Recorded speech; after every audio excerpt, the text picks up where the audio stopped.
Your nervous system is the key and the access to realizing God not only in your life but in your. This creator brings up a lot of wisdom here in this video that I stitched. And it's important to remember that for those of us who are doing spiritual work, who are utilizing what I call occult technologies through summoning divinities, so whether you're chanting mantras to God, you're galdering runes, or you're praying to specific divinity, when you bring in that name, you are going to hear voices. And those voices will reflect the state of your body. And so if you're in a state of high excitability, it's so much more imperative for you to spend some time calming your nervous system through physical meditative practice, whether it's yoga, tai chi, or exercise, getting out in nature, doing breath work. Any of these things are going to calm your nervous system down so that when you go into ritual, you're going to get different types of messages than what you would get when you're in a high excitability state. And this has to do with which chakra, which energy center you're primarily based in. It also relates to what kind of energy centers are being activated through the people around you. And so this also is really important when you look for teachers. You want to look for teachers who have soft voices that calm your body. When you listen to them, you might fall asleep. Recently, somebody had turned me on to a Vedic teacher, and it is so true. Every time I listen to the teachings of Guru Dev, I fall asleep, and I love that. That means that my nervous system is relaxing through the codes in his voice.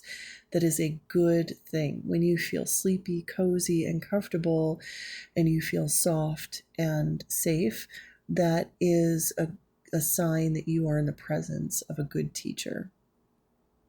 There's different types of teachers for different types of things. And yes, I know that there are teachers that we want to excite us, to get us to do things, to move through certain blocks and energies. And we're going to go into Fire Horse year tomorrow. And so the fire energies of the coming year are going to excite a lot of us. So we have to be really careful as to our visions and our dreams and interpreting those based upon an excited nervous system. So you really want to pay attention to the state of your body when you're consuming material, when you're consuming content online, when you're listening to teachers, when you're reading things. If you are in a high excitable state, most likely what sort of information you're getting is based upon survival, and it's not necessarily wisdom.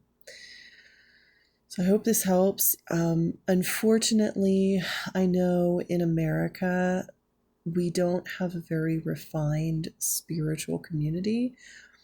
We have a refined religious community, and even then, a lot of fundamental religious folks here in America are very high excitable, living in their root chakra, living in that survival mechanism. If you notice when they speak, they repeat things, or they'll speak in a cadence that's very hypnotic and repetitive, much like a preacher would. You can kind of see this in old-fashioned preaching, standing on a pulpit, shouting and speaking either in rhyme or repeating phrases over and over again. These kinds of rhetorics actually attack your nervous system and get you into a fight or flight state that makes you incredibly suggestible. And a lot of that knowledge that you obtain from those kinds of teachers, they don't benefit you. They usually are used to control or coerce you. So in this very loud world of spiritual wisdom and knowledge floating around in social media, It's very important for you to take care of your body, to know what it feels like to have your parasympathetic nervous system in. You want to look for, do I feel sleepy? Do I feel relaxed? Do I yawn? Am I digesting my food well? If you aren't digesting your food well, you're most likely not dropping into your parasympathetic nervous system. If you're having issues like candida or thrush, you're not digesting well. Your digestion is slowed, which happens from being in a heightened fight or flight state. So stress, if you notice that your hair is falling out, your skin is dry, and you're having a hard time sleeping, then the things that you're doing are contributing poorly towards you achieving parasympathetic nervous system states.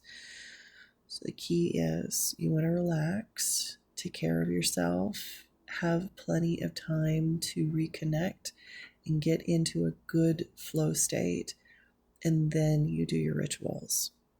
Because anytime you go in when you're in a heightened state, you're only going to hear words that are going to echo from your previous trauma. And the world needs less trauma spread in this world. We need kindness and goodness and balance so that we can rebuild and heal and make a better world. So, good luck, everybody.